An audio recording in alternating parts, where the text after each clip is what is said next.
은혜 하나님, 오늘 주님의 은혜가 말씀을 대언하는 우리 모두에게 함께 하옵소서. 우리의 오만 가지의 많은 생각들 이 자리에 다 내려놓게 하시고 하나님의 말씀에 집중하며 생명의 역사가 있는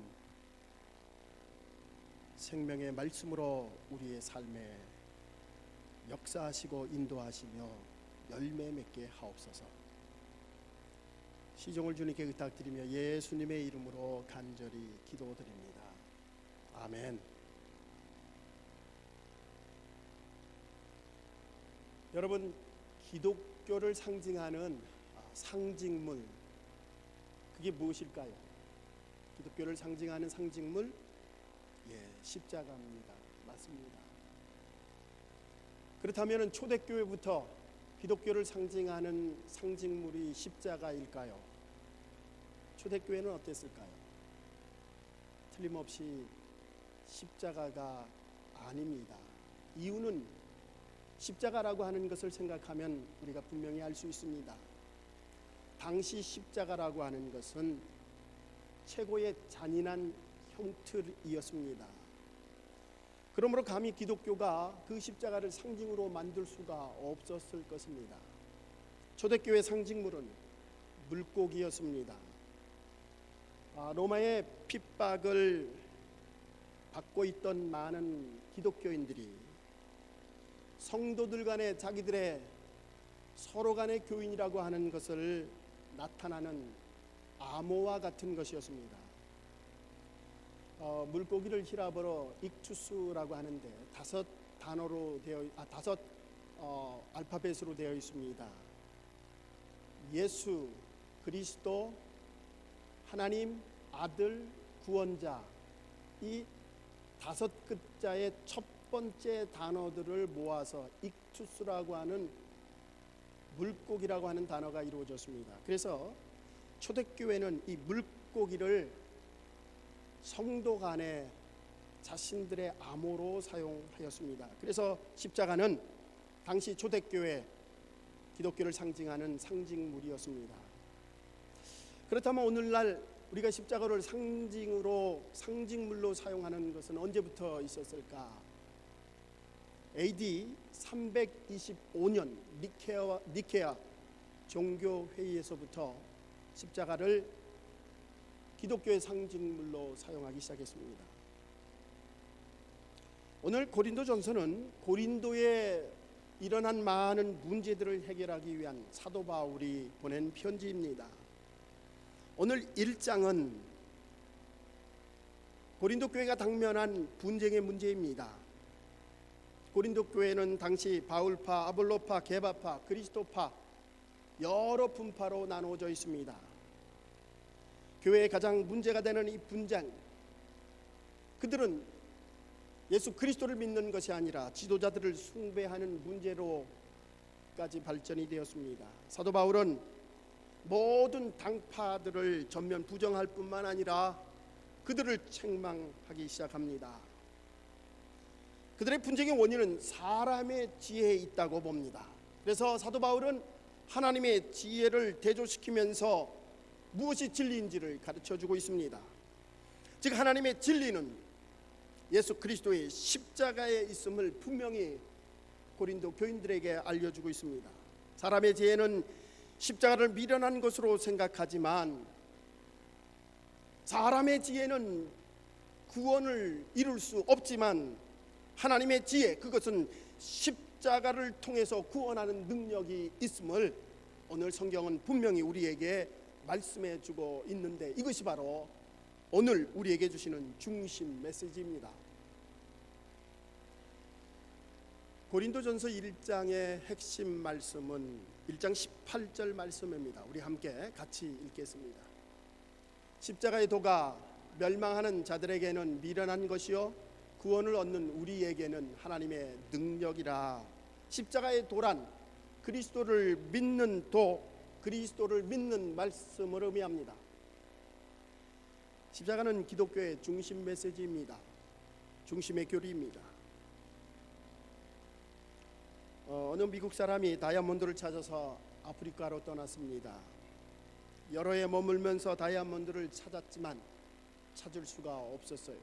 그래서 다시 돌아오는 길에 한 마을을 들렸습니다. 아이들이 길거리에서 돌을 가지고 놀고 있습니다.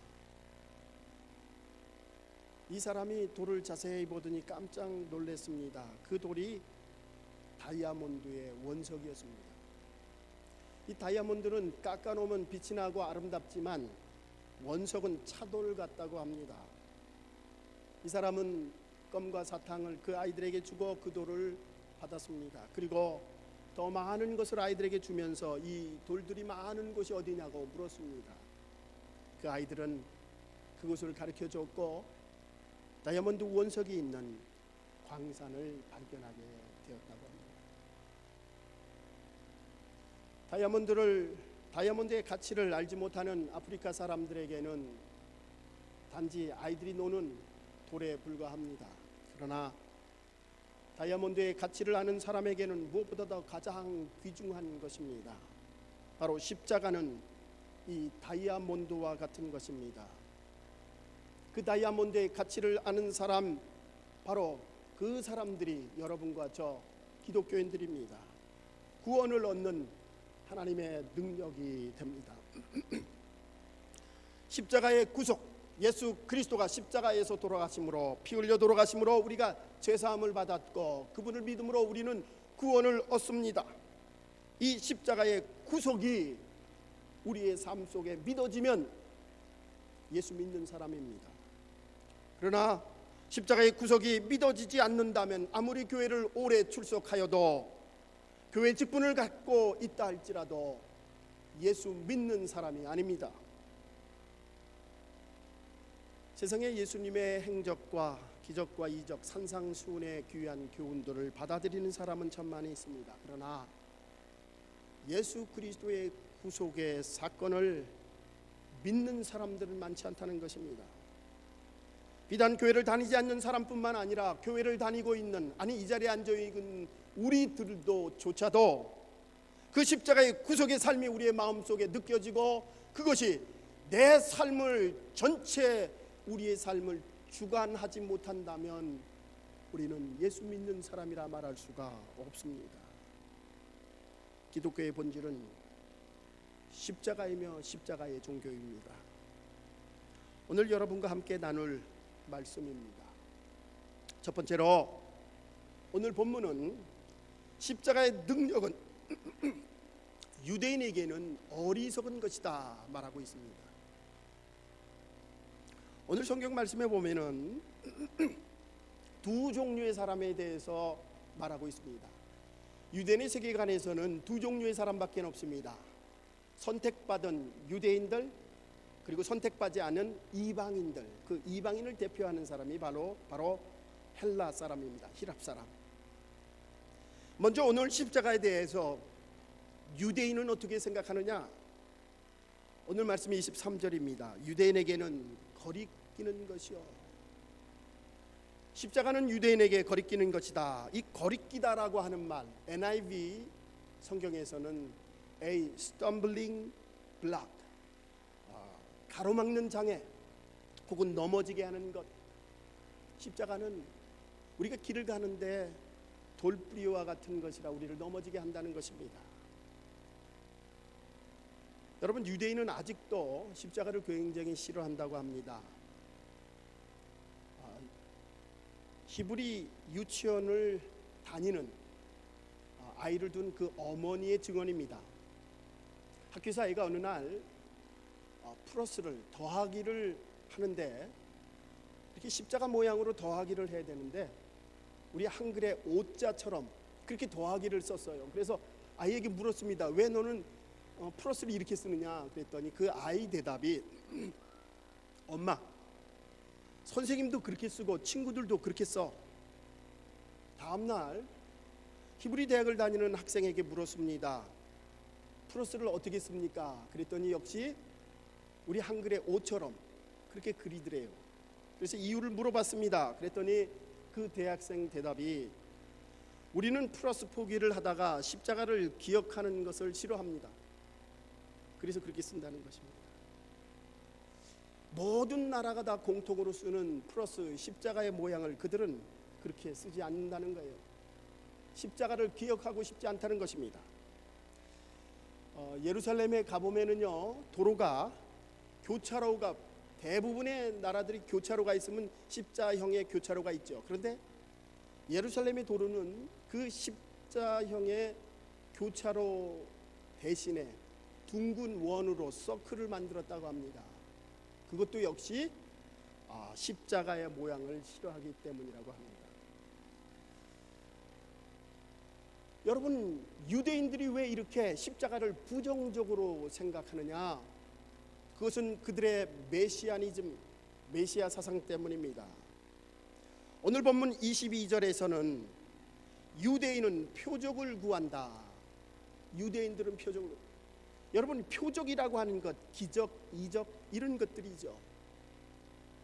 하나님의 능력을 믿기 때문에 어떤 긍정적인 면에서 본다면 그들이 표적을 구하는 것 당연하다라고 생각할 수가 있습니다. 그런데 그들의 그 표적을 구하는, 이적을 구하는 그 기본에는 바로 메시아니즘이 있다는 것인데, 그 메시아니즘의 원형, 가장 처음에 메시아니즘을 갖게 하는 그 사람은 다윗입니다. 다윗은 당시 최고의 장수인 골리앗을 물리치고 천하 대적을 다 통일하고, 그리고 하나님의 나라를 시온산 예루살렘에 건설하였습니다. 유대인에게 있어서 메시아 사상은 영적인 존재가 아니라 정치적이고 군사적인 존재입니다. 그래서 메시아는 죽어서는 안 됩니다. 메시아는 죽을 수도 없는 강력한 힘을 가진 사람이어야 합니다. 그것이 메시아 사상입니다.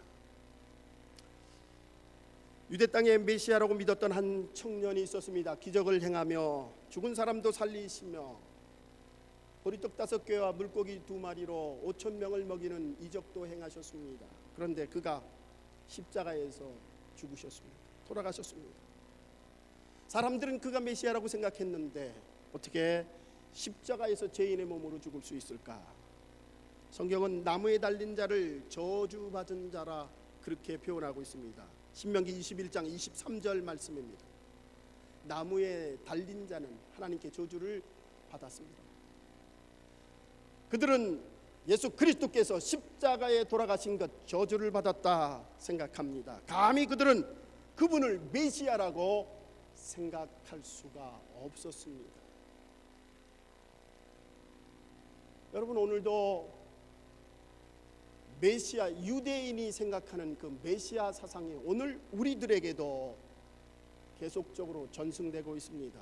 그것은 힘의 원리입니다. 힘이 세상을 다스려야 한다는 것입니다. 경쟁 사회 속에서 힘은 재산입니다. 돈도 권력도 힘이 됩니다. 경험도 명예가 힘이 됩니다. 우리 예수 믿는 사람들의 예수 믿는 목적이 성공이라면 이것은 히브리인들이 생각하는 메시아 사상과 다를 것이 없다는 것입니다. 교회 직분을 주님을 섬기기 위한 것이 아니라 자신의 신분 상승으로 생각한다면 똑같다는 것입니다. 봉사와 헌신하기보다 남에게 군림하고자 하는 것, 이것 또한 잘못된 메시아 사상입니다.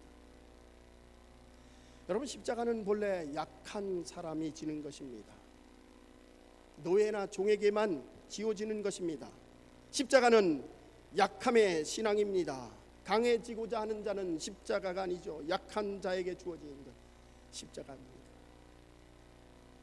여러분, 십자가 없이 부활이 있다고 생각하는 사람들, 이 사람들을 마틴 루터는 영광의 신앙이다, 영광의 신앙을 하는 사람. 여러분, 이것은 좋은 말이 아닙니다. 고통 없이, 주님의 고난 없이 부활만을 생각하는 잘못된 신앙을 가리켜 말하는 것입니다. 오늘날 번영 신학이 이와 같은 것이죠. 성경은 주님의 고난이 없이는 절대 영광의 부활이 존재하지 않음을 말하고 있습니다. No cross, no crown, no cross. No cross, no crown. 고난이 없이는, 십자가 없이는 영광의 면류관이 없다는 말입니다. 오늘날 목사나 평신도나 마찬가지로 교회의 주인이 되고자 합니다. 그래서 교회는 늘 분쟁과 다툼이 있습니다. 정말 우리 성도들에게 있어야 될 참된 힘, 그것은 자기를 죽이는 힘입니다. 우리 그리스도인들이 가져야 될 힘은 내가 죽고 예수로 살아가는 힘입니다. 다른 사람을 무릎 꿇게 하는 힘이 아니라 내가 무릎 꿇는 힘, 희생하고 내가 낮아지며 내 것을 내려놓는 힘, 그것이 우리 그리스도인들의 진정한 힘입니다. 유대인들은 그 힘, 이적과 표적을 원했습니다. 그러기에 예수 그리스도의 십자가는 어리석은 것입니다. 오늘날도 우리가 이와 같이 생각한다면 우리의 힘이 세상의 권력이요 힘이요 높아지고 욕심 갖는 것이라면 똑같은 것입니다. 우리의 힘은 내가 죽고 낮아지고 나를 포기하는 힘, 그것이 십자가의 능력입니다. 두 번째 십자가의 능력은 헬라인에게 미련한 것이다. 두 번째 사람은 헬라인, 이방인입니다. 이방인은 십자가를 어떻게 생각하느냐? 오늘 23절 말씀입니다. 이방인에게는 미련한 것이로되, 헬라인에게는 이 십자가는 미련한 것이다. 22절에 보면 헬라인은 지혜를 찾으나, 헬라인들은 지혜를 찾는다. 헬라인이 그리스인이죠. 철학이 그리스에서 출발합니다. 소크라테스, 플라톤, 아리스토텔레스, 많은 철학자들 바로 그리스에서 출발하게 되죠. 그리스의 철학이 출발입니다. 지혜를 사랑하는 도시입니다. 철학의 기본은 합리성입니다. 이성의 모든 것으로 보이는 것, 이성적으로 판단하는 것입니다. 이것이 철학입니다. 합리적인 눈으로 볼 때에 십자가에 달려 죄수의 몸으로 죽은 예수 그리스도는 정말 아무것도 아니요, 메시아도 아니요, 하나님의 아들도 아니요, 그저 죄인일 뿐입니다. 그러기에 그들은 미련한 것이다. 당시 십자가는 종인한 노예에게만 지워졌습니다. 특별히 로마 시민권을 가지고 있는 사람에게는 아무리 죄가 커도 절대 십자가형으로 죽이지 않습니다. 그런 십자가가 헬라인에게는 미련한 것이다. 그 이유 중에 하나가 그리스 신화에 있죠. 여러분, 그리스 신화에 나오는 모든 신들 강력한 힘을 가졌습니다. 그들에게 있어서 지혜는 바로 강력한 힘입니다. 오늘날 우리도 최첨단의 과학문화 속에서 발달된 과학 속에 살아가는 우리들에게도 이 힘은 또 다른 신이 되어 있습니다.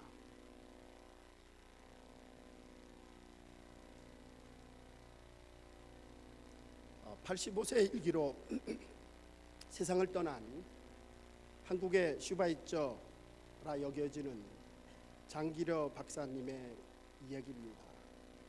이분은 평생을 그렇게 바보처럼 살았다고 합니다. 어느 정월 초하룻 날 아침 일찍 제자가 집에 방문해서 세배를 드렸습니다. 세배를 하자 박사님이 웃으면서 그 제자에게 덕담을 했습니다. 금년엔 나를 좀 닮아서 살게나. 그랬더니 그 제자가 선생님처럼 살면 바보로 살게 되는 건데요, 바보처럼 사는 것인데요. 그러자 장 박사님이 이렇게 말씀했다고 합니다. 그래, 바보처럼 산다는 소리를 들으면 성공한 거야. 바보처럼 살기가 얼마나 어려운 줄 아니? 그렇습니다. 예수 그리스도는 바보처럼 사셨습니다.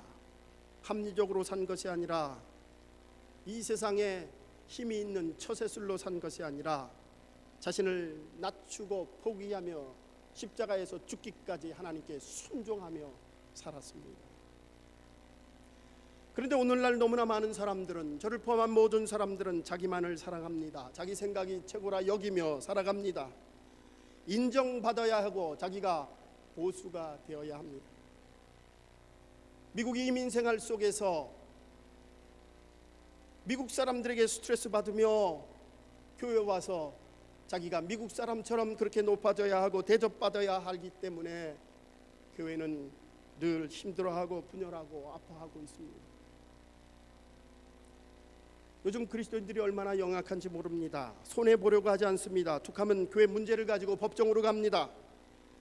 목사나 성도나 가리지 않고 사건이 나면 끝까지 가려고 합니다. 서로 사랑하고 이해하기보다는 인내심이 부족하며 자기만을 생각합니다.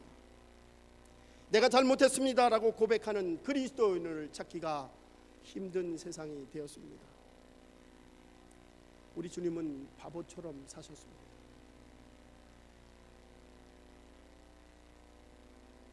예수님은 끝까지 희생하며 사셨습니다. 여러분, 희생이라고 하는 것은 내가 해야 될 일, 그것을 넘어서는 것이 희생이죠. 저는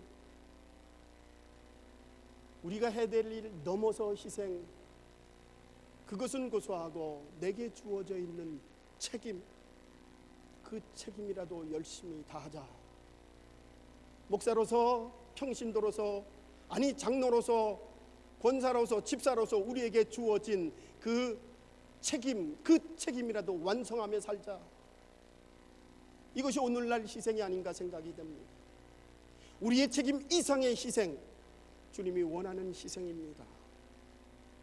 집회에 참석하는 것, 수요일, 금요일 새벽 예배 참석하는 것, 우리에게 주어진 헌금의 책임, 봉사와 헌신의 책임, 그 이상을 하는 것이 희생이지만 적어도 우리에게는 내게 주어져 있는, 하나님이 내게 주어져 있는 그 사명 책임이라도 완수하자. 십자가는 분명 헬라인에게는 상식 밖의 일입니다. 어리석은 것입니다. 그러나 믿는 우리들에게는 하나님의 능력입니다. 정말 우리에게 필요한 힘은 내가 갖고 빼앗는 것이 아니라 나를 죽이는 힘입니다. 내가 죽고 예수 그리스도로 살아가는 힘, 이것이 십자가의 능력입니다. 이제 마지막으로 우리가 함께 생각할 말씀은, 십자가의 도는 하나님의 능력이다. 파워, 듀나미스. 이 파워라고 하는 것, 듀나미스라고 하는 것, 거기서 다이너마이트가 왔습니다. 단어가.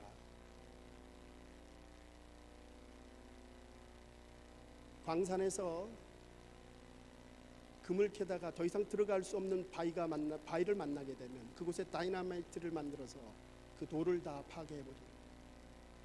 이것을 다이너마이트, 듀나미스, 파워, 능력이라 말합니다. 오늘 본문 18절 말씀입니다. 우리 함께 같이 읽겠습니다. 십자가의 도는 멸망하는 자들에게는 미련한 것이요 구원을 얻는 우리에게는 하나님의 능력이라. 24절 우리 같이 읽겠습니다. 오직 부르심을 입은 자들에게는 유대인이나 헬라인이나 그리스도는 하나님의 능력이요 하나님의 지혜니라. 아멘.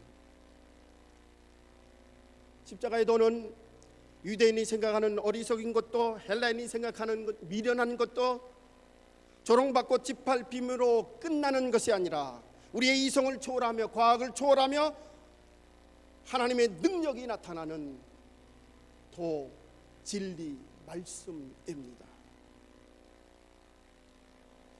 저는 말씀을 준비하면서 십자가는 세탁기와 같다, 그런 생각이 들었습니다. 여러분, 세탁기는 알다시피 더러운 옷을 깨끗이 빨아줍니다. 우리의 더러운 죄악을 깨끗이 씻어주십니다. 우리의 부정적인 생각, 불평과 원망 가득 찬 우리의 마음을 십자가에서 세탁기처럼 긍정적으로 기쁨과 감사로 깨끗이 빨아줍니다. 어떤 철학도 지식도 의학도 할 수 없는 그 일을 십자가는 능력으로 할 수 있다는 것입니다. 우리가 죄를 회개하면 우리 죄를 사하여 주시는데 예언자 이사야의 선언처럼 주홍빛 같은 붉은 죄라도 흰 눈과 같이 깨끗이 씻어 주십니다. 사도 베드로는 베드로전서 2장 24절에서 이렇게 말씀을 합니다. 친히 나무에 달려 그 몸으로 우리 죄를 담당하셨으니 이는 우리로 죄에 대하여 죽고 의에 대하여 살게 하려 하심이라. 십자가가 죄에 대하여 죽고 의에 대하여 살게 하십니다. 십자가의 능력은 분쟁과 다툼이 있는 곳에 깨끗이 빨아서 평화를 이루게 합니다. 골로새서 1장 20절 말씀입니다. 그의 십자가의 피로 화평을 이루사 만물 곧 땅에 있는 것들이나 하늘에 있는 것들이 그로 말미암아 자기와 화목하게 되기를 기뻐하심이라. 십자가는 원수되었던 하나님과 인간을 화해시키며 원수되었던 우리 성도들 간의 문제를 화해시키는 하나님의 능력이 있습니다. 십자가의 능력은 무엇보다도 사망을 생명으로 변화시켜 주십니다. 여러분, 우리가 인생을 살면서 가장 귀중한 것, 그것은 생명입니다. 아무리 여러분이 많이 소유한다 할지라도 여러분이 이 세상에 존재하지 않는다면 그 모든 것은 소용없는 것이죠. 아마도 생명보다 더 귀한 것은 우리에게 없을 것입니다. 그런데 십자가의 능력은 죽을 수밖에 없는 우리 인생들을 예수 그리스도로 말미암아, 그분을 믿음으로 말미암아 영원한 생명을 우리에게 주셨습니다. 예수 그리스도께서 십자가에 돌아가시는 것은 무능하고 미련하고 어리석은 것이 아니라 우리의 죄를 사하시며 영생함을 얻게 하는 영생을 우리에게 허락해 주셨습니다. 그래서 십자가는 유대인이나 헬라인이나 생각하는, 그들이 생각하는 패배와 실패가 아니라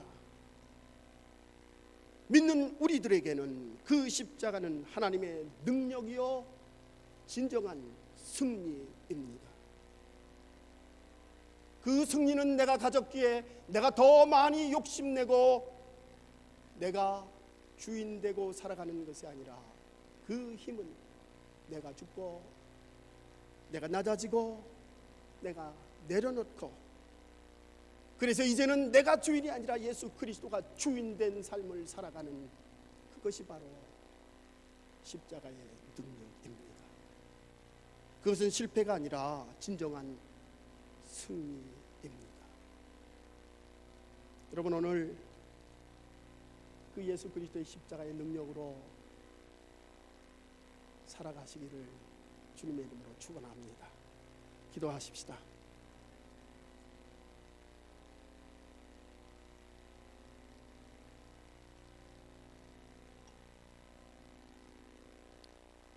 사랑의 아버지 하나님, 우리들이 세상을 살아가면서 늘 우리 중심적인 삶을 살아가고 있습니다. 내가 판단하는 모든 것에 중심이 있어야 하고 내가 주인된 삶을 살아가려고 합니다. 남을 비판하며 욕하는 우리의 마음 속에는 나는 의인이요 너는 죄인이다 하는 판단하는 우리의 잘못을 범하고 있습니다. 주님, 오늘 유대인이나 헬라인이나 십자가는 실패요 패배이지만 믿는 우리들에게는 구원을 주시는, 우리의 삶을 변화시키는 하나님의 능력이요 진정한 승리임을 고백합니다. 주님, 십자가의 능력으로 주님, 내가 죄인입니다. 나의 부족함을 주님 받아 주옵소서. 그래서 예수 그리스도만 살아가는, 십자가의 능력으로 살아가는 주님의 자녀들이 되게 하옵소서. 예수님의 이름으로 간절히 기도드립니다. 아멘.